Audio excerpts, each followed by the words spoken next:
Hello po sa lahat po ng mga followers at sa lahat na nag-aabang ng ilang mga latest updates patungkol kay Miss Jillian Ward and Mr. Eman Bacosa. Dahil muli na naman pong napag-usapan ang tambalang ito dahil sa kanya mga silang simultaneously post sa kanilang social media account na kung saan tila baga parang isinasa publiko nila ang tunay na estado ng kanilang relasyon ngayon. So, yun po yung ating pag-uusapan at the same time kung paano binago ni Miss Jillian Ward ito pong proyekto na to para po kay Mr. Eman Bacosa Pacquiao. So, but before that, of course, if you haven't subscribed yet to my YouTube channel, please don't forget to like, share, and subscribe at i-hit mo na rin ang notification bell for more showbiz updates. Bago tayo of course magpatuloy sa ating updates for today's video, nais ko pong pasalamatan kayo for always watching and trusting this channel. Thank you so much sa inyong laging panonood at palagi ang pagsubaybay sa mga updates po natin. Maraming salamat po.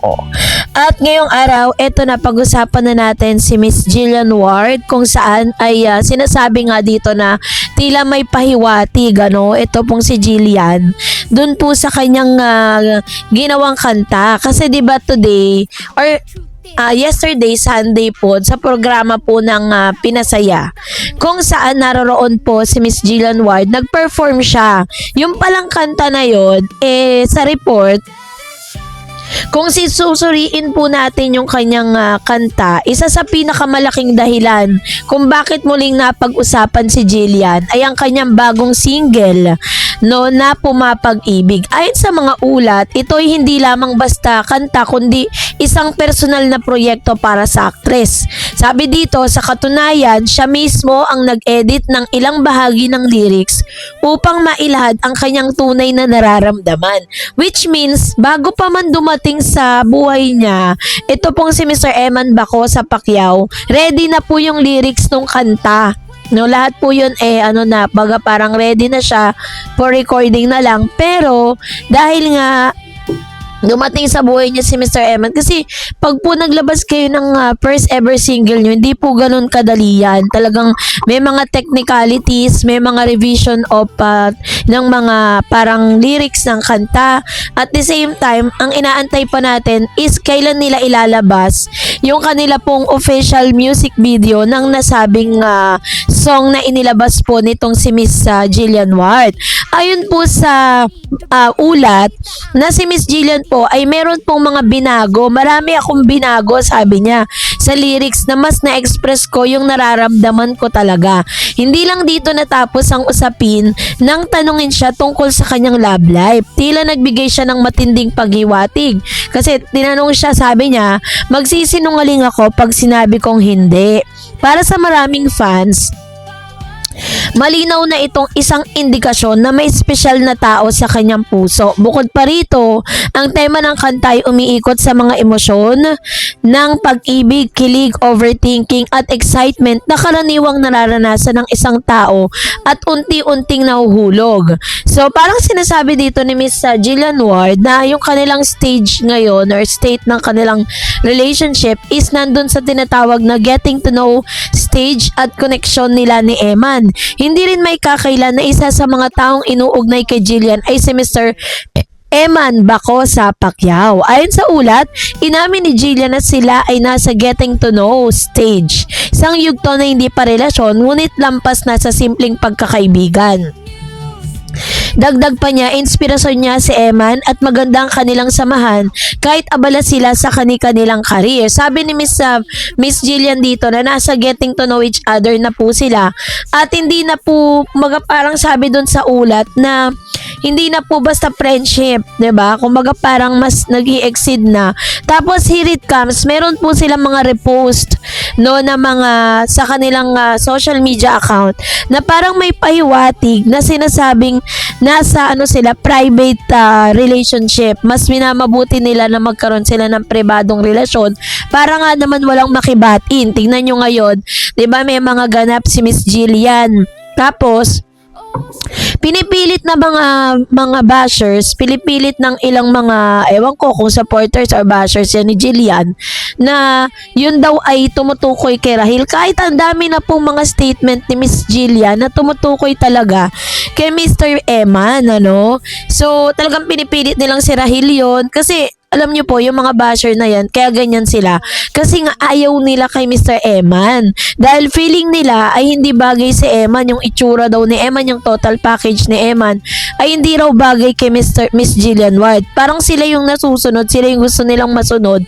Doon po sa kung sino yung gusto ni Miss Jillian. Pinipilit nila si Rahil. Eh si Rahil naman, ilang beses na po siyang tinatanong kung nanliligaw ba siya kay Jillian. Ang lagi lang naman niyang sagot is magkaibigan sila ni Jillian.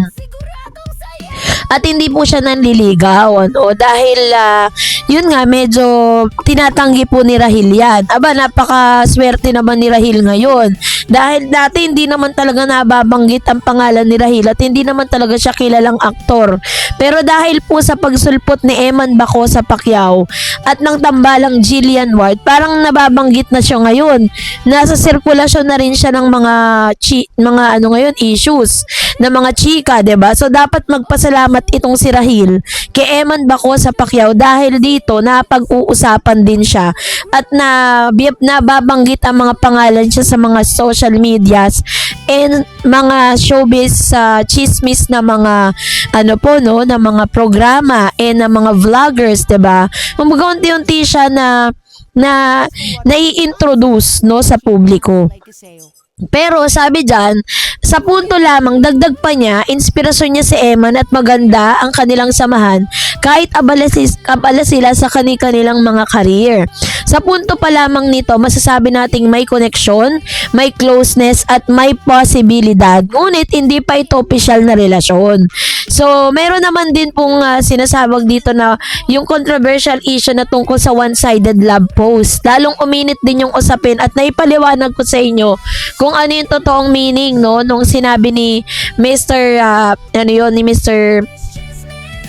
Mr. Eman Baco sa Pacquiao. Itinanggi niya na it was about for Miss Jillian, no? Parang ano niya lang, parang tayo, 'di ba? Minsan meron tayong nabebetan na mga post na nire-repost natin na hindi naman, wala naman talagang kinalaman sa buhay natin. Gano'n naman talaga ang tao, pag nagustuhan mo lang, i-repost mo. Pero hindi naman ibig sabihin nun na laging patungkol kay Jillian Ward. Sa ngayon, ako, I myself, naniniwala talaga ako na Jillian and Mr. Eman Baco sa Pacquiao, nandun na po sila sa state of understanding. Kasi alam naman natin, sabi nga ng kasabihan, 'di ba, that friendship is the best foundation of any relationship. Which means mas maganda na yung yung kanilang level ng kanilang relationship na magsimula sa pagkakaibigan. Kasi kaysa naman magsimula agad sila in a relationship nang hindi pa nila kilala yung isa't isa. Kaya naman, sobrang happy po yung mga Jillian Ward, mga Jillman dyan, Jill dyan. Dahil nakikita natin na may progress yung kanilang relationship. Hindi lang tayo basta nag-a-assume, nag-speculate. Yung mga bashers lang naman talagang panay ang tanggi. Tsaka yung mga ayaw kay Eman. Diba? Yung parang mga Team Rahil. Yun lang naman ang panay ng tangge. Pero sa pag pakinggan nyo po sa Spotify, hindi lang natin pwedeng i-play kasi makaka-copyright tayo ni YouTube, 'di ba? Tsaka ni Facebook. Kaya kung papakinggan po ninyo yung kinreate no na awitin at yung ni-release ni Miss Jillian Ward na song, kitang-kita mo at ang dami pong ebidensya that it was intended for Mr. Eman Baco sa Pacquiao. So, para po talagang mas maintindihan po ninyo, pakinggan nyo sa Spotify, hanapin nyo po yung kanyang kanta doon. So, kaya naman, let's be happy and let's celebrate for Jillman.